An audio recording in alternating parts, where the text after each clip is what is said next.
Actually ये बिल्कुल गलत था सुप्रीम कोर्ट का ये रिहाई को रोकना।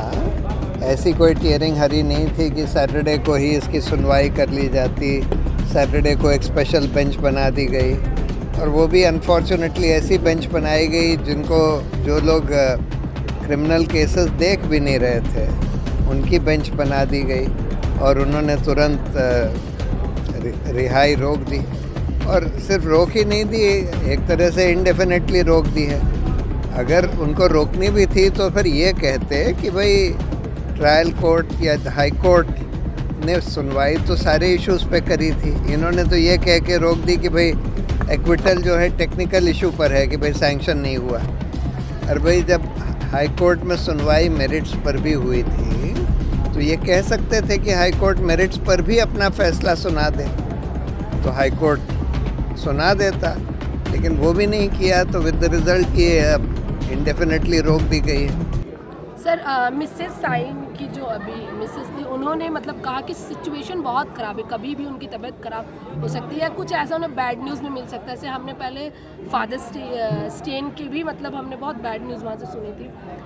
इसको लेकर क्या मतलब आप लोगों की तरफ से किया जा रहा है कि उनको बाहर निकाला जा सके?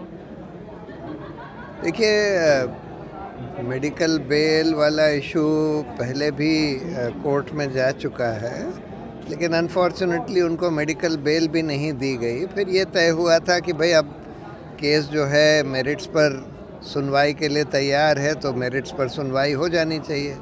मेरिट्स पर पूरी सुनवाई हो गई हाई कोर्ट में और सबको उम्मीद थी कि मेरिट्स पर भी एक्विटल हो जाएगा, मेरिट्स पर भी और टेक्निकल इशू पर भी। लेकिन हाई कोर्ट ने सिर्फ टेक्निकल इशू पर एक्विटल करके मेरिट्स की बात छोड़ दी। मेरा तो ये मानना है कि ये बिल्कुल बोगस केस बनाया गया है, सिर्फ इस आधार पर कि भाई आप अगर माओइस्ट से आपका कोई भी किसी भी तरह का कोई भी कनेक्शन निकलता है तो उस आधार पर आप यूएपीए का केस बना देंगे। अरे भाई, माओइस्ट के बारे में पता करना या उनसे संपर्क भी करना, कोई अरुंधति रॉय तो गई थी वहाँ देखने के लिए कि भाई वो लोग किस हालात में रहते हैं, क्या करते हैं, और पूरा उन्होंने उसका ब्यौरा छापा था वॉकिंग विद द कॉमरेड्स, जो कि सारा मेन स्ट्रीम मीडिया में छपा था। तो इसलिए सिर्फ माओइस्ट से अगर किसी का कोई छोटा मोटा संपर्क है, उसका ये मतलब नहीं है कि वो कोई अनलॉफुल एक्टिविटी में इन्वॉल्व है। दूसरी बात यह है कि इसमें तो रोना विल्सन के कंप्यूटर में पेगासस का इस्तेमाल करके झूठी ईमेल्स वगैरह डाल दी गई उनको इम्प्लिकेट करने के लिए। ये तो सारा एविडेंस बाहर आ चुका है। लेकिन आज दुर्भाग्य की बात यह है कि ये एनआईए और कई एजेंसीज ऐसी हैं जो बिल्कुल सिर्फ और सिर्फ सरकार के इशारे पर काम करती हैं। इस केस में भी जब महाराष्ट्र में पहले मतलब जब सरकार को कन्वीनियंट लगता है तो वो लोकल पुलिस को दे देती है, जब उनको वो इनकन्वीनियंट लगता है तो फिर वो एनआईए को दे देती है, जब उनको वो भी इनकन्वीनियंट लगता है तो वो एनफोर्समेंट डायरेक्टरेट को ले आती है। ये इस तरह की एजेंसीज हो गई हैं जो कि बिल्कुल सरकार की कठपुतली बन गई हैं। और हमारे जो अच्छे अच्छे ह्यूमन राइट्स एक्टिविस्ट हैं या अच्छे जर्नलिस्ट हैं, उनके खिलाफ झूठे केस बना कर और यूएपीए के केस इसलिए बनाते हैं जिससे कि उनको बेल ना मिल पाए, जिससे कि ट्रायल के बगैर ही वो जेल में सड़ते रहें। एक बयान राष्ट्रपति जी ने भी दिया था, क्या इस तरह के केसों के लिए वो कहना चाह रही थी सरकार और जजों से? नहीं, शायद इस तरह के केसेस के लिए तो नहीं कह रही हैं। वो ये कह रही हैं कि बहुत सारे आदिवासी जो हैं जेलों में सड़ रहे हैं, जिनको कि बेल नहीं मिल पा रही क्योंकि उनके पास वकील नहीं है, ज़मानती नहीं है वगैरह वगैरह। उन लोगों को तो छोड़ना चाहिए, उतने साल से वो जेल में पड़े हुए हैं छोटे मोटे ऑफेंसेस के लिए। लेकिन इन लोगों को तो टारगेट करके इनके खिलाफ यूएपीए वगैरह के केसेस बनाए गए हैं।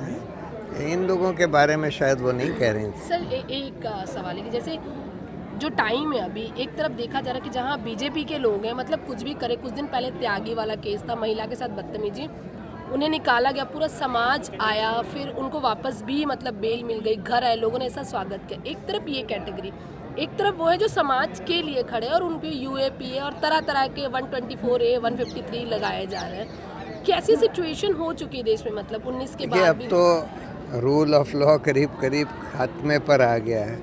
जब ये माहौल बन जाए कि सरकार और मुख्यमंत्री ओपनली बोलें कि भाई हमको जो लगेगा हम उसका घर बुलडोज़र से तोड़ देंगे, यानी कि सरकार जो है कह रही है कि कोई कानून का राज नहीं है इस देश में, हम जो चाहें कर देंगे।